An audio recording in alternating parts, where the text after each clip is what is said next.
Hello everyone and welcome back to Sync.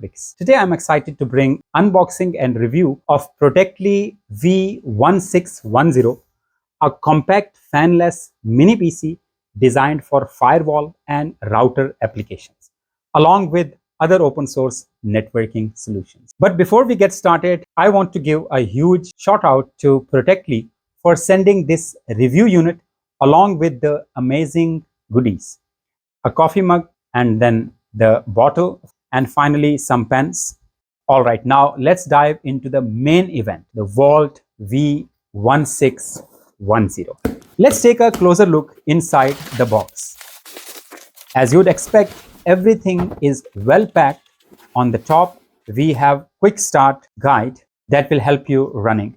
And beneath that, we have the main star and the accessories, 12-volt power adapter with a screw-in connector for secure installation, a USB console cable for advanced configuration, and of course some screws to mount it on the wall or of course on rack.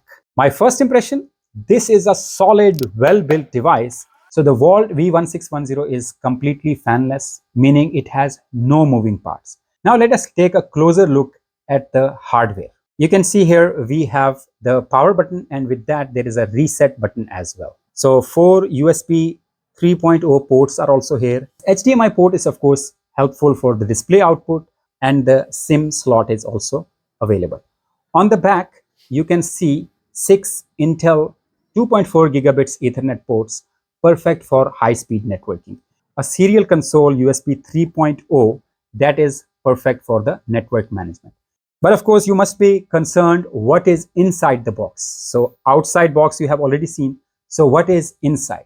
So the Protectli Vault V1610 is powered with Intel N6005 processor, a quad-core CPU with a base clock of 2 GHz. It's efficient and powerful enough for most networking and lightweight server tasks. It comes with 16 GB LPDDR4 memory, which is soldered onto the board. This is non-upgradable, but of course plenty enough for most of the applications.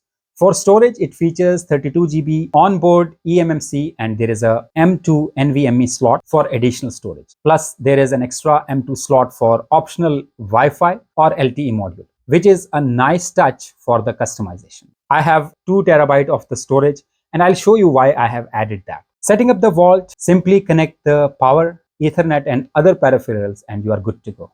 It's OS independent, which means that you can install anything from pfSense, OPNsense, Arista next generation firewall, YOS, or any other Linux distribution, Ubuntu, CentOS, or even the lightweight virtualization platforms like Proxmox VE or VMware ESXi. So when we talk about the uses, of course, you can use it for firewall or router, which is perfect for the open source software. So you can of course use it for the VPN server where remote workers can connect to your office. And of course, you can also use this for the IDS and IPS, which is intrusion detection and intrusion prevention system. This can also work as an IoT gateway, which will help you to manage the IoT devices securely. Of course, when you want to run the lightweight virtualizations or containers using Proxmox, I have been using it and it's the perfect choice. Again, a huge thank you to Protectli for sending out this review unit along with the thoughtful goodies. In next videos, I'll show you how you can get started, how you can start installing various operating systems into it.